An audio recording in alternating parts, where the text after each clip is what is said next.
Hi, everyone. This is at Katie Couric. Today we're talking about the disaster in Haiti. Why is it taking so long for aid to reach people who so desperately need it? Also, we're going to take a look at the economic and political factors that made Haiti so vulnerable to this kind of devastation. I'm joined by Ophelia Dahl, the President and Executive Director of Partners in Health, and Mark Schneider, Senior Vice President and Special Advisor on Latin America for the International Crisis Group. As always, a thank you to our sponsor, Dove. Thank you both so much for being here. I should mention, Ophelia, Partners in Health is an organization that's been in Haiti for 20 plus years, correct? That's correct. And provides medical care to the underserved population, which is virtually the entire population, correct? Well, it's now covering about a third of the country, but it's mostly based out of the city, which was a great advantage to us when this major crisis happened, because it struck in the capital city and basically cut everything off. But we were in the countryside, so we were able to be one of the first responders. And in fact, I met the doctor who was in charge of Partners in Health in Haiti, and she was amazing, I should add, Louise Ivers. But let's talk about this aid effort, and then we'll kind of broaden the discussion and talk about Haiti in general.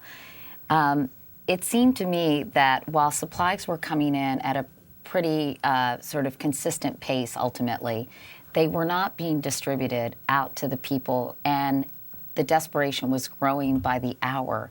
Why has it been so hard to distribute not only water and food, but medical supplies, things like plaster casts and other things that needed to treat the kinds of injuries that occurred?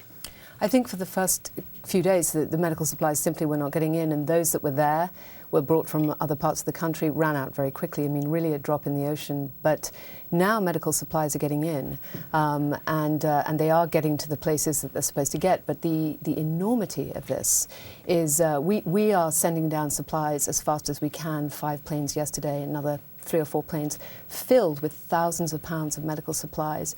But if you run out of something as essential as an anesthesia machine, you can't do surgery. So it's just that they just don't, there's not enough for everyone. But we're talking about when it's the injured, tens of thousands of people, hundreds of thousands? I would say, this is a guessing game at the moment, but it would be hundreds of thousands of people. And I think I've heard the estimate that as many as 20,000 people will die a day who would have been saved by surgery every single day that goes by. 20,000 people every day. These are estimates, but approximately. The first 2 days, supplies were not getting through because the airport was also knocked out. But the airport there's control of the airport, and the US government is helping very much with that, using radar off the coast. So planes are getting in, but the other part is logistics on the ground. So you have many, many hundreds of people needing to get a plane load of supplies unloaded, placed on trucks, and then out to the right kinds of places, and then to the place that needs it most, which at the moment is the General Hospital in Port-au-Prince. And what are some of the challenges you see, Mark, in terms of, because I was at the airport, and I think what Ophelia said was right. It was complete chaos. The Air Force told me everyone thought their relief plane was more important. There was a lot of political, believe it or not, shockingly, I guess it's not so shocking, maneuvering by the Chinese. They told me the Russians claimed they were out of fuel and had to do an emergency landing, even though they weren't, and just wanted to offload their supplies. But now I think you're right. Tyndall Air Force Base is kind of managing and giving planes slots, so it's a lot less chaotic at the airport. But it seems to me the real bottleneck was from the airport out to the people. And what are some of the challenges there, Mark? Well, I think some of the challenges include the whole issue of security. The Haitian National Police sort of dissolved as a result of their police stations collapsing. They were weak in the first place, only 2,000 of them, right? Something like that? There are about 8,000 Haitian National Police that have been trained over the course of the last couple of years, and most of them are in Port-au-Prince. And then you had 2,000 UN police as part of the peacekeeping effort. The police force in Haiti is pretty weak to begin with, though, is it not? Yeah. Very weak. And they don't have equipment. Just to give you some idea, the last 2 graduating classes never learned how to shoot because they didn't have weapons to train or ammunition to train them on. So you have a lot of problems with respect to security. But the other is that I think that they really did expect to be able to move ships in to the port, and the port was unusable as a result of the earthquake. And so the only way of getting things in from the outside is the airport. And then, as you say, the bottleneck from the airport, there's only one main road going out. And getting that equipment and relief supplies out of the airport into the areas where people are now obviously congregated is a major problem. And I think they're worried also about what happens if you just take one truck, you don't have it secured, into an area where you may have a lot of people desperate, totally desperate.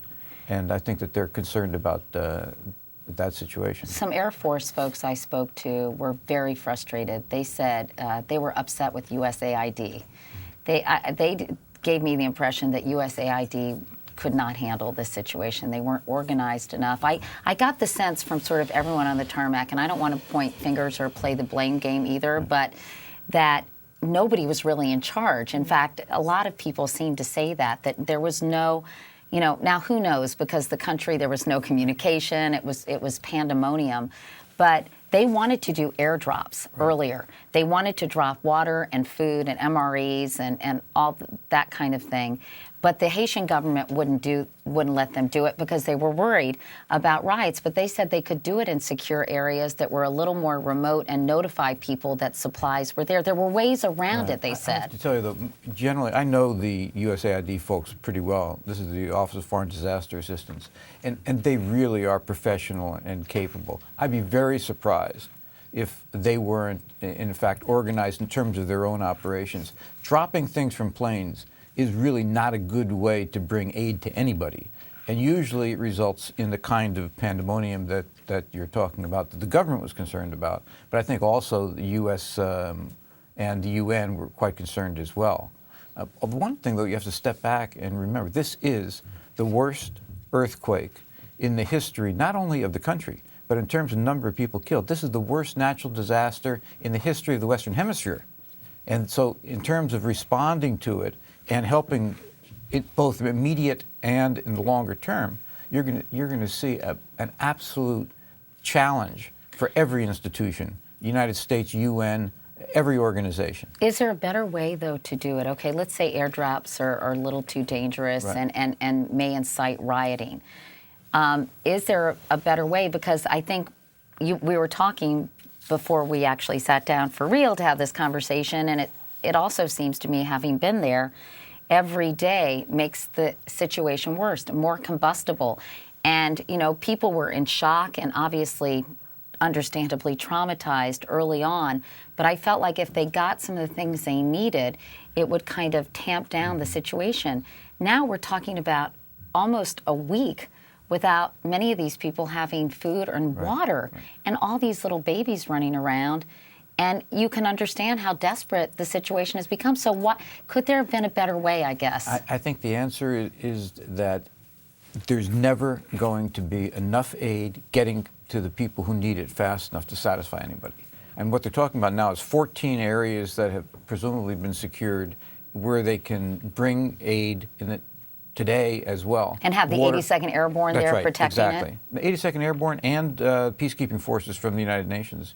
And they're going to, I think the idea would be to get food, water, et cetera, and shelter to those areas, and then branch out and begin to develop beyond the 14 substantially larger numbers of secure areas that they can respond to. What are you hearing from your people in terms of the slow pace of this? Yeah, well, I think to go back to security for one moment, and we're speaking to our folks on the telephone daily, through satellite phones, but also getting emails and texts from them.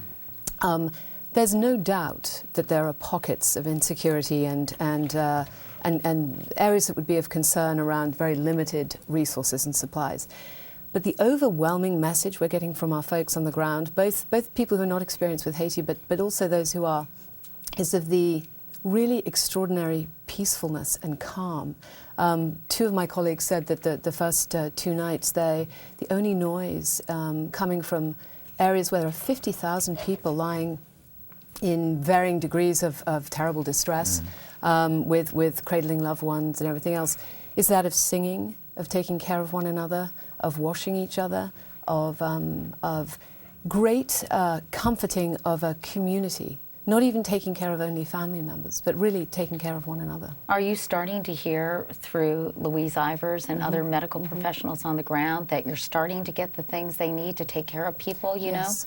Yes, and I think it depends. I think that there are, you know, a number of different groups that are working there and are working a crazy amount of time, and relief groups that have made their way in very early through the DR or through other routes, and a lot of people working very hard.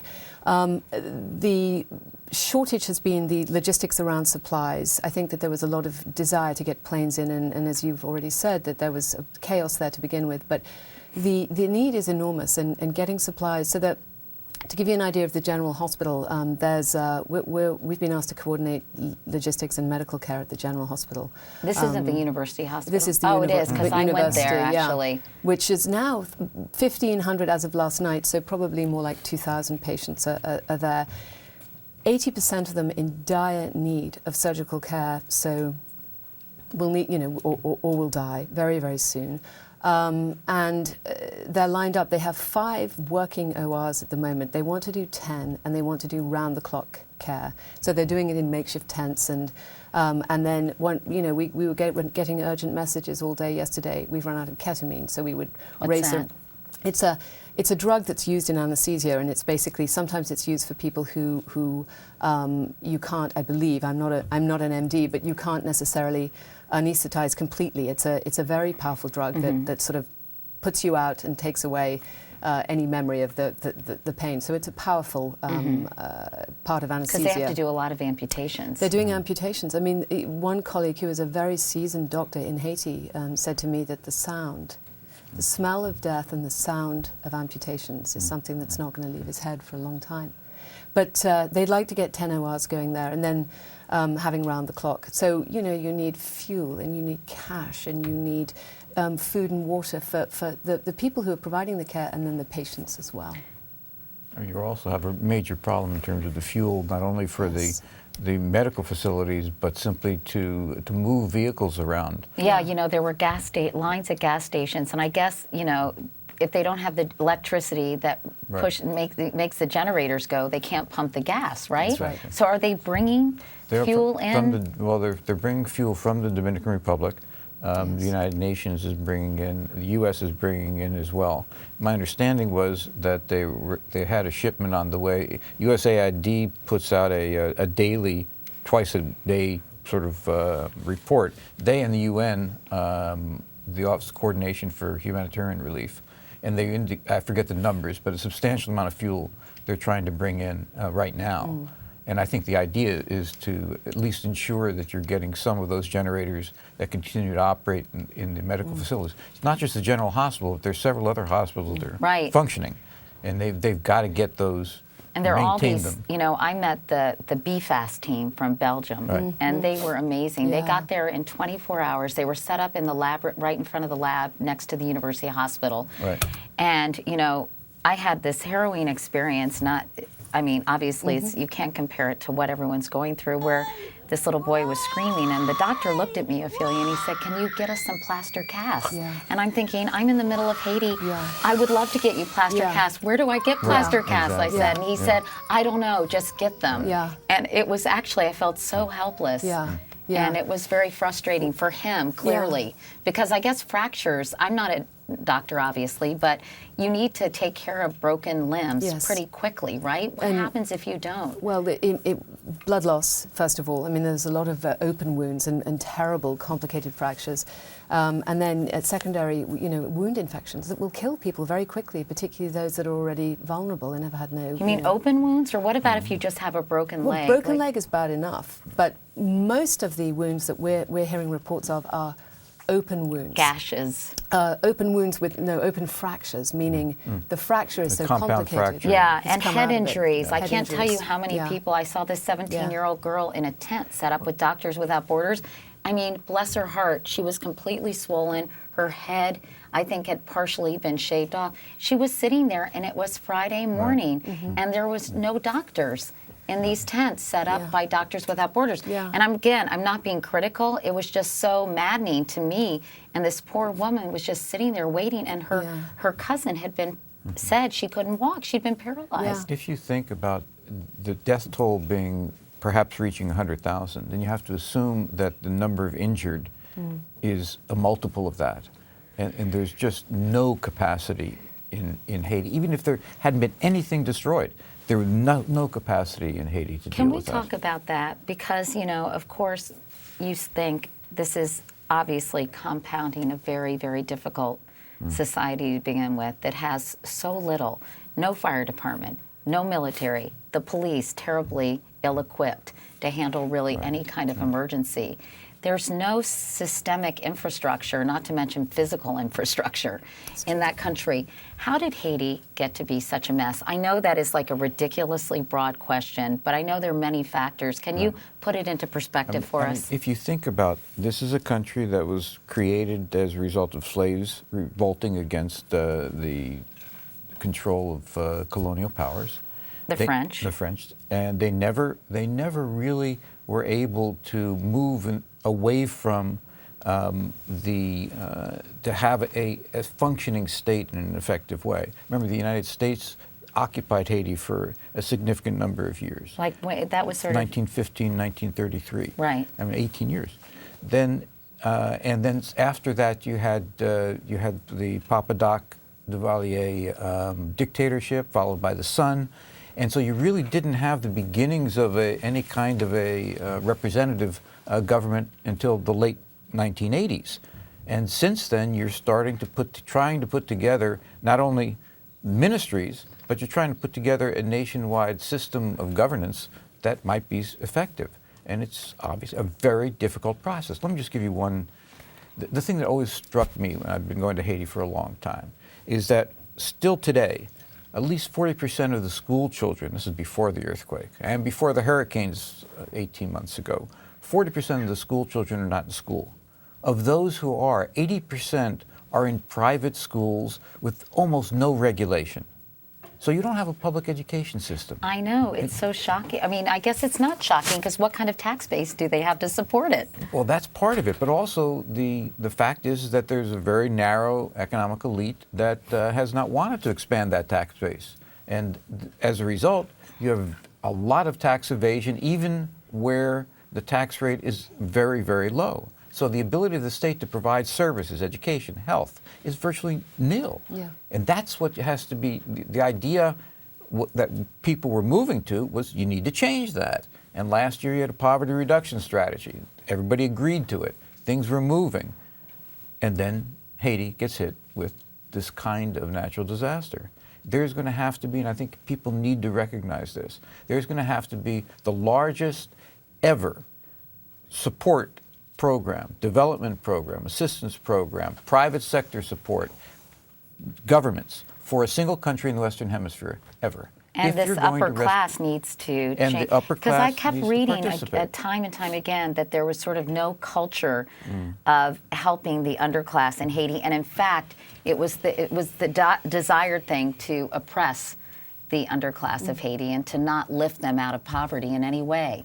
Unfortunately, that's been too common. And the reverse is that the Haitians themselves, the vast majority of communities outside of Port-au-Prince, but also in Cité Solo, the community has an enormous amount of strength itself. And they were, as you heard in the immediate aftermath of the quake, they work to help each other.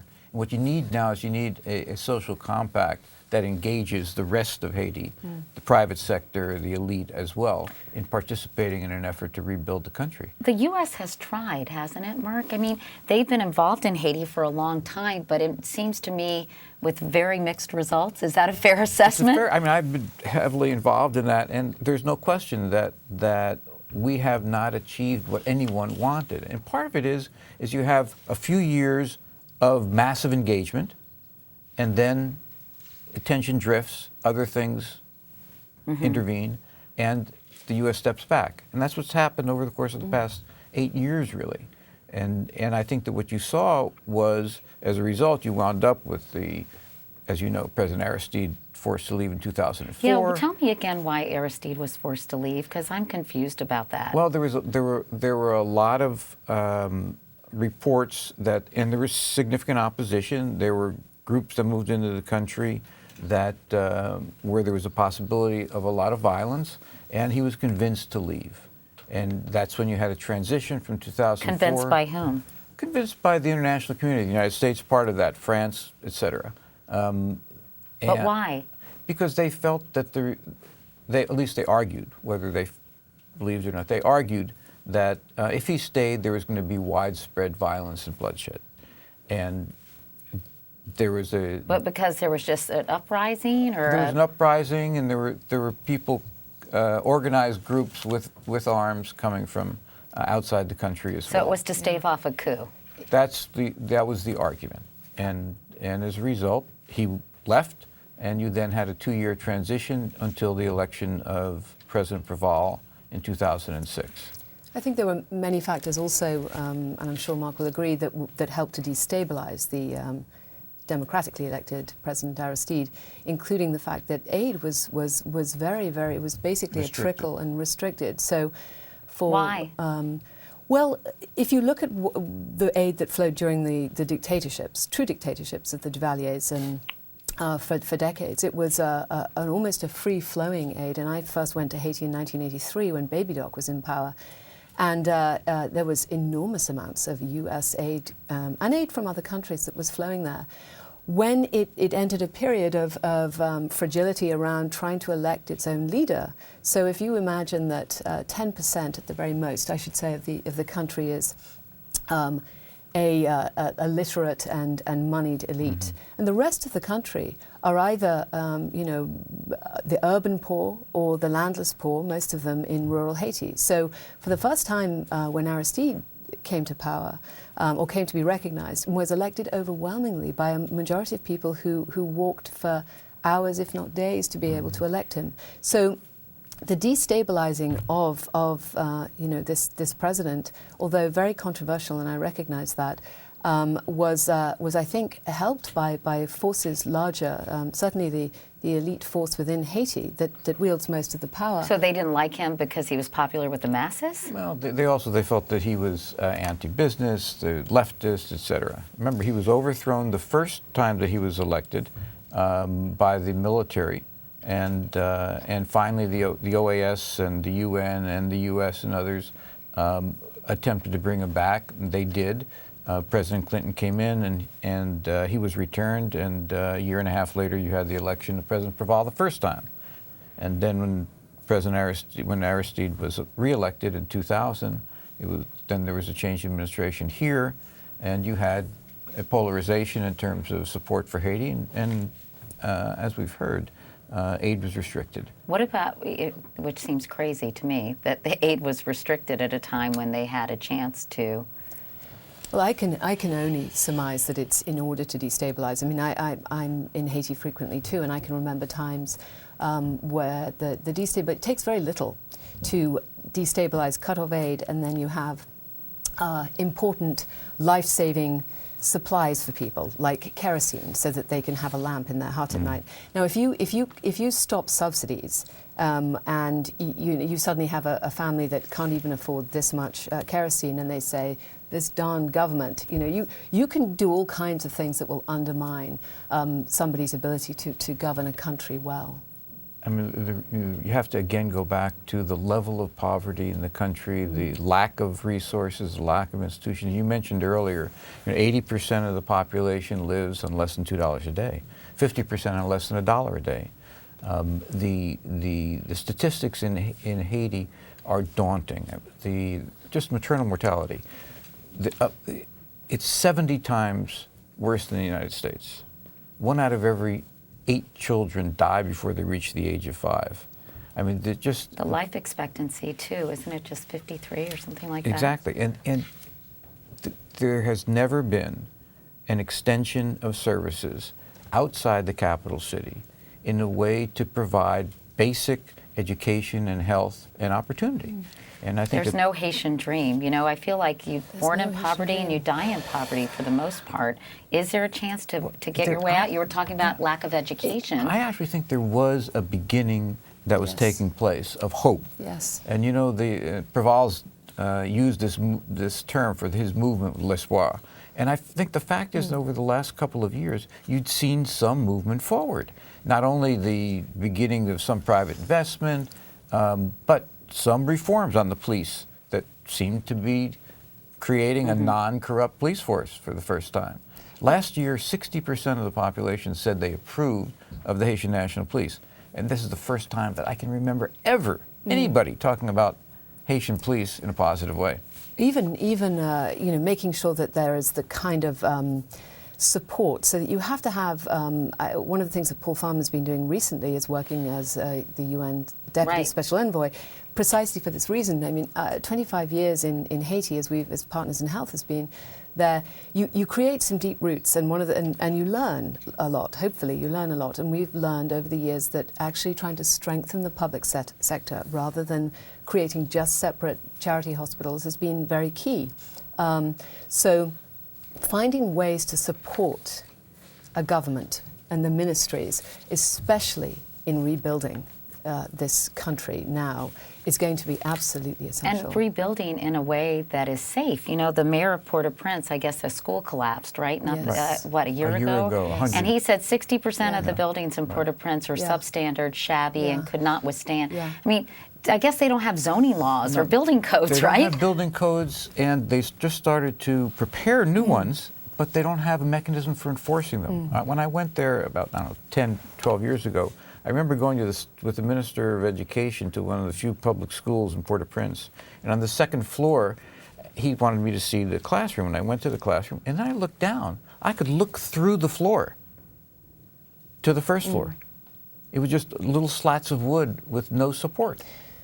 Can Haiti do this on its own? No. I mean, I don't mean just monetarily. No. I mean administratively. I mean organizationally. You're going to have triage. You're going to have sort of an international partnership in every ministry, in every sector of government. And it can't be just Port-au-Prince. It has to go out to the communities, out to the rural areas, local municipalities. Do you think there will be a long-term commitment, though? It has such a history of neglect and even sort of getting isolated by its neighbors. Let's be clear, Haiti didn't become impoverished on its own. It's not going to, rebuild on its own. And I think that making sure that there are strong partners in this effort is going to be vital. Just to give you an idea, there are many different wonderful charities working in Haiti trying to support people. The interest in compassion and outpouring is I mean, it's the heartening thing that's come out of this. But when you have 10,000 separate charities working together trying to do things and not necessarily coordinating through ministries of health or ministries of education, I think that's been part of the problem and must be part of the solution. We're talking here about the private charities are likely to provide maybe $5 or $10 million in assistance, and it's fantastic. What Haiti is going to need is going to need a national rebuilding effort with the international community that reaches into the billions of dollars. I remember in Central America after Hurricane Mitch, we had commitments of $6 billion about 6 weeks after the hurricanes hit.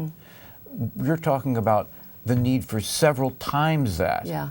If you're going to see Do you think Haiti, the international community is going to want to do that? You know, many people in this country are going to say, hey, we have our own problems. We're engaged in 2 wars. Our deficit is out of control. I think they're going to want to do it. And the private charities, I mean, Partners in Health alone has a $25 million commitment every year. So there are 10,000 charities. I think there's more money coming into Haiti. But Enough? No, not enough. But I do think that I have great faith in the international community.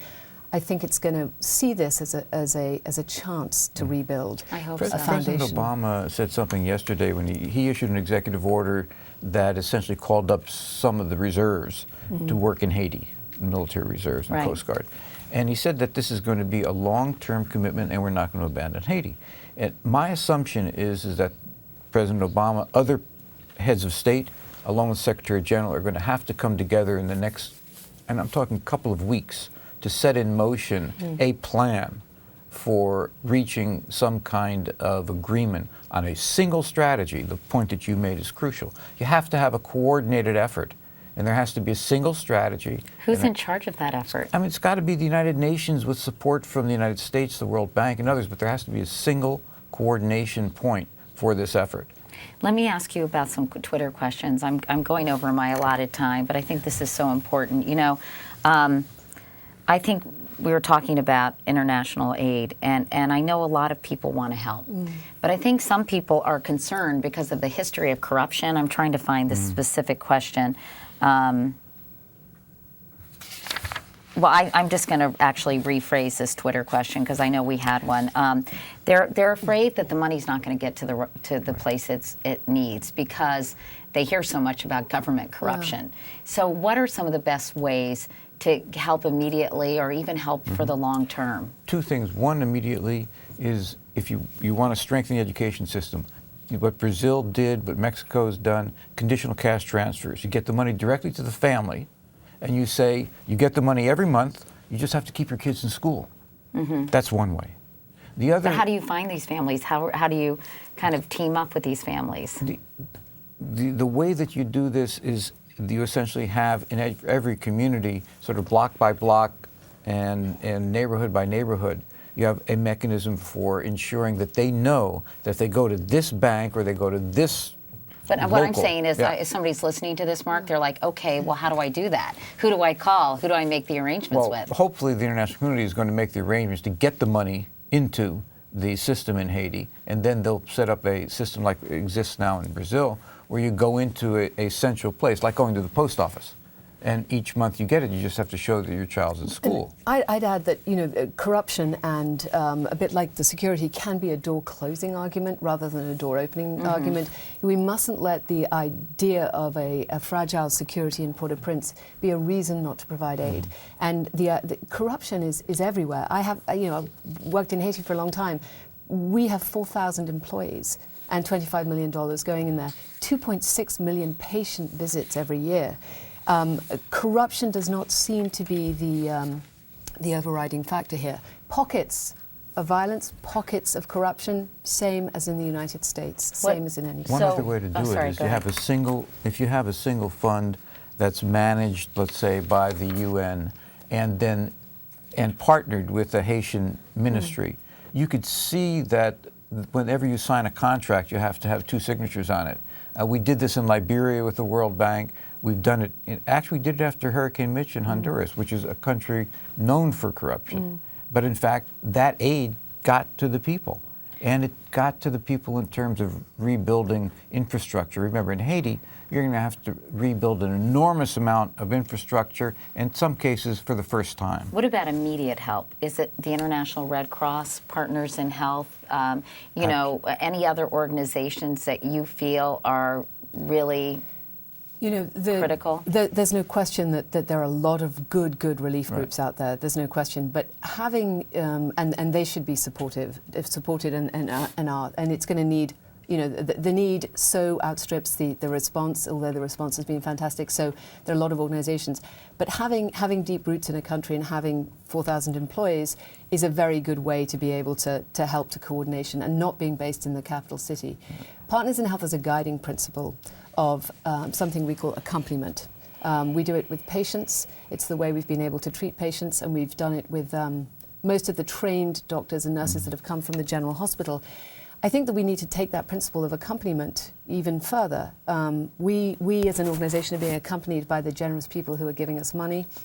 I think we have to this country has to accompany Haiti, and we have to find ways to do this that's going to make sense for the long distance. I think that the principle that the organizations that have been in Haiti, that know Haiti, and that have a national network are the ones that should be the top of the list. I mean, they include Partners in Health, they include Mercy Corps, they include CARE, they include other organizations, Pan American Development Foundation, which, by the way, is the Organization of American States designated entity to move money into communities where it's needed. That's true. And the other thing to be clear is that Partners in Health is essentially a healthcare organization. We're going to need Engineers Without Borders, and we're going to need, we're already partnering with Mercy Corps. There needs to be great partnerships with groups that have different areas of expertise, and in the months and years to come, that's going to be lawyers and engineers and builders and infrastructure experts. And I think it's important, I've talked to now the Prime Minister when he was Minister of Planning, and he was very concerned that the work of these groups, which is crucial, be coordinated with the work of the government and be operating on a unified plan. But even though the major coherence. ministries have been destroyed, I mean, That's what you're going to have to rebuild. can Praval, I mean, again, does he have what it takes to oversee an effort of this magnitude? Not if by he's himself. supported. But he needs to have support. Yeah. The other thing is, I think that you're going to have to see the kind of accompaniment take place at the governmental level, so that the U.S., Canada, others bring in experts to sit with the top officials of each new ministry being created, and to work with them. We don't want to bring into Haiti again, let's say, typewriters, or we want to bring in computer systems. We want to train them how to use them. We don't want them to use the logistic systems that they had that are from the 1930s. Because one of the things, we had a wonderful driver named Sebastian whose house was destroyed, and his wife and a child, 2 and 1.5, in a refugee camp. And he said, they don't train us to do anything here. You know, if I wanted to be in broadcasting, there's no place I can go. If I wanted to be a pharmacist, there's no place I can go. I can't go to school unless I have money, basically, is what he said to me. So, Those I mean, private schools cost money. So support the Ministry of Health to start with education, primary education, secondary, and then higher education. There's no lack of thirst for educations. We found with all of our patients, the first thing that happens when they get well, when we say to them, what do you need after they've had their basic needs taken care of? Can I learn to read? Can I go to school? And then, can I get a job? it's so heartbreaking, you know, how little these people have and how much they could do if they just had the basics, you know? Yes. No question about that. So maybe I hope the world's attention stays focused on Haiti. That's the big question, isn't it? That's the most important thing that you can continue to do, is to make sure that it does stay focused on Haiti. Yeah. Well, Crisis intervention is, it's an extraordinary thing at this time while the crisis is going on, but there's been a chronic crisis going on in Haiti, and that chronic crisis will be magnified 1,000-fold if we don't find ways to support. if everything goes well, Yeah. how long do you think it would take to make Haiti a better place? You know, somebody used the term, how long would it take to make Haiti the level of Central America, not level of Canada, or et cetera? And the answer is probably a couple of decades. But at the very least, in a decade, you could see major change. And that's what we have to aim at, is a decade. Well, I really enjoyed talking to you because, of course, I went down there and I was so curious, and you're so struck by, you know, you hear about the poorest country in the Western Hemisphere and the abject poverty, but then you see it and you think, how do these people have a chance? Yeah. You know, even without an earthquake. Well, and remember, we're going in now for this summer. You're going to start again with the hurricane season. Yeah. You know, Haiti, it's remarkable. Haiti, 100 years ago, had 80% of its land covered with forests. Even in 1940, at about 20%, and now 2%. Yeah. And so when anything happens, there's nothing to withstand. The watersheds just sort of So just are destroyed. mudslides happen and just Mudslides, flooding. Exactly. That school in Port-au-Prince you're talking about fell down because of heavy rains.